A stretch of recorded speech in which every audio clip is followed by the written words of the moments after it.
everybody, how's it going? On behalf of Roman Technology, my name is Phil Begno, and in today's video I'm going to be giving you guys my final update in my 30-day iOS challenge.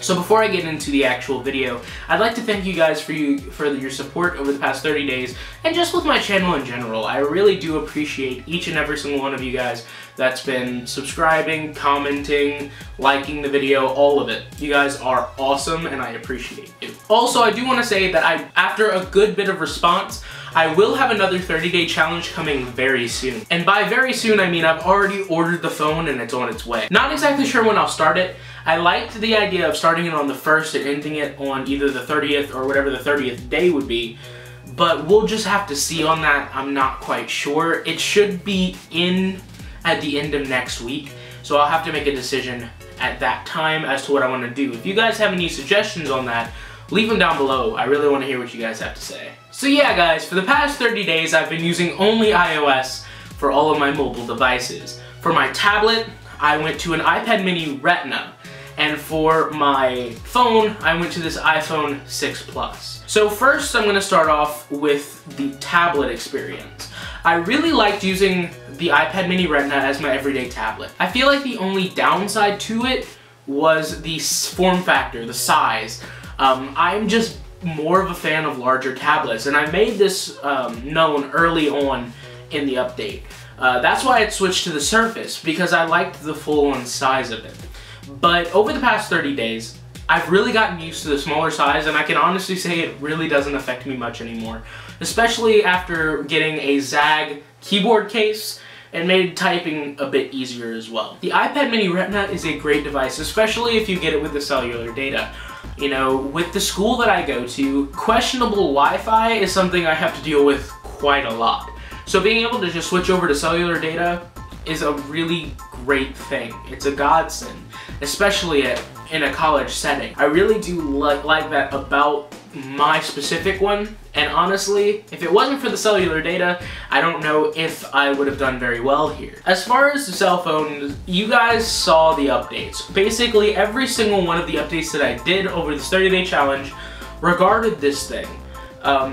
So first off, you guys know about the little hardware issue I had, and you guys also know that it was resolved really quickly and really pain-free over at my local Apple store, or as close to local as you can get, I guess, so about an hour away. So that's something I can really kind of speak on, is Apple wants you to enjoy the devices, as far as making sure that when you are a loyal customer that you are taken care of.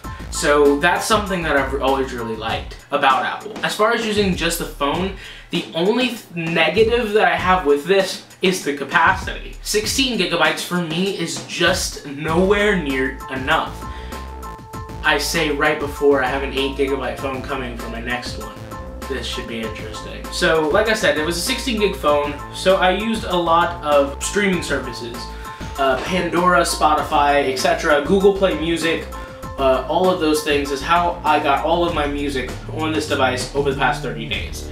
And honestly, that all worked very well. The only thing I really noticed with it was whenever you're streaming, obviously, depending on your connection, you could have a loss of quality of the sound. I drive a car with a premium sound system. I have a 2007 Mercedes CLK 350 with a Harman Kardon sound system in it. So all of the imperfections in the sound, plus, you know, with my ear, I can really hear all of the imperfections in the sound. So yeah guys, ultimately I really did like using iOS. And, you know, I really like how it all works together so well with my Mac. You know, having just all of my devices synced up was really awesome. But now, I have to make some decisions as to what I'm going to be using as my daily after this point. So I'll start off with the tablet. Ultimately, I decided to stay with the iPad mini. Now the reason that I will be continuing to use iPad mini is, like I said, I just got used to the size. It wasn't that big of an issue. It's a large capacity device, it's 128 gigabytes. It has cellular data. It has everything that I need to function on a day-to-day basis. So I'm going to continue to use the iPad mini as my everyday device. Now when it comes to phones, guys, I'm gonna have to go back to the OnePlus One.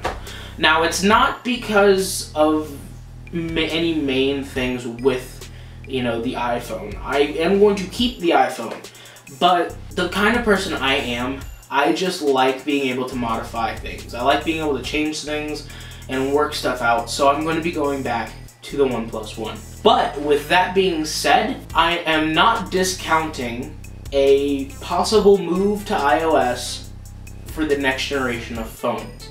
Depending on what's released, you know, I watched the HTC event, or part of it, and then I also saw a lot of the coverage of the Samsung event. So I saw a lot of the new devices that were announced, namely the HTC One M9 and the Samsung Galaxy S6 and S6 Edge.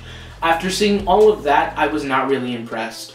The M9 was definitely, in my opinion, the more impressive of those, but at the same time, there were just certain little things that I wasn't that big of a fan of. So nothing today would make me want to go back for my next generation device to Android.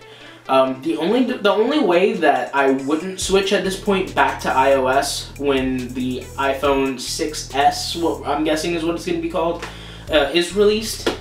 The only things that are keeping me from going straight back are the possibility of the OnePlus 2, and also there's always an open possibility that either the Google Nexus 6 will go down in price drastically, or that another Nexus device could come out. So depending on those two things, I may or may not go back to iOS in the fall. It's looking more so like I will, though. So that's been the 30-day challenge.